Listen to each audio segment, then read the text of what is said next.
A says A, B says B, C says K, D says D. Ah, it's all too much. When a child is first learning their letter and letter sounds, slow down. That's the biggest problem that I saw when I was teaching kindergarten, is parents super excited to get their children learning, and I was excited for them, but then they'd go home and they would get this huge stack of cards and go through the whole thing over and over again, and their child wasn't learning. I had to remind them, slow down and go through one at a time. It's okay if you are slower. We want them to master it, not start guessing. So go ahead and start with A. Always teach capital and lowercase at the same time, because guess what?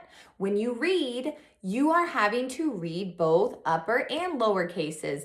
There's no books that only have lowercase and no books that only have uppercase. So make sure you're teaching them at the same time, and also really focusing in on the sound, not so much the name, because when you are reading, are you saying C-A-T or are you saying k-at, cat? You are saying the sounds. So I will give you an example of what you could be doing at home with your child. This is capital A, A, A, A. This is lowercase a, a, a, a, a, a, a, a, a, a. Point to the a with me, a, a. Point to the a with me, a, a. This is A. A says a. Can you say a? A.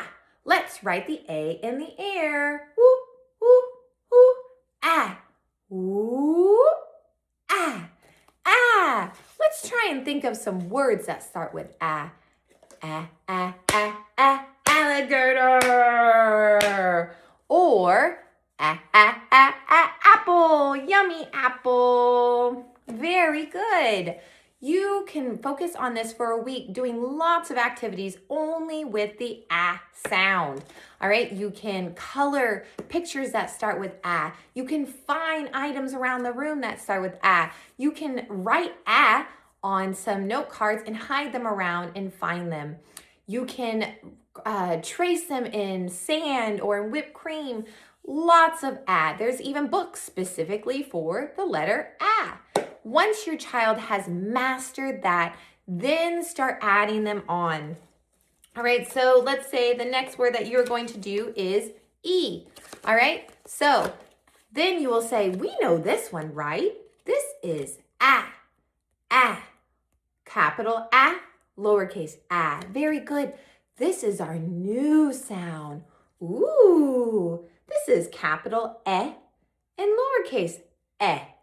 Big E, small E, egg, elephant. Now that is when you can kind of start quizzing your child. Let's go over them. What do you think this sound says?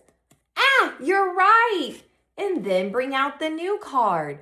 Oh, this was E. Do you remember what E says? If they remember, great. If they don't, that's fine. We are going to hound that E for an entire week, doing the same activities we did with A, but now with E. Slowly adding them in works so much better than just pounding out letter after flashcard, all right? So that is my pro tip with letters and letter sounds. Thank you for watching.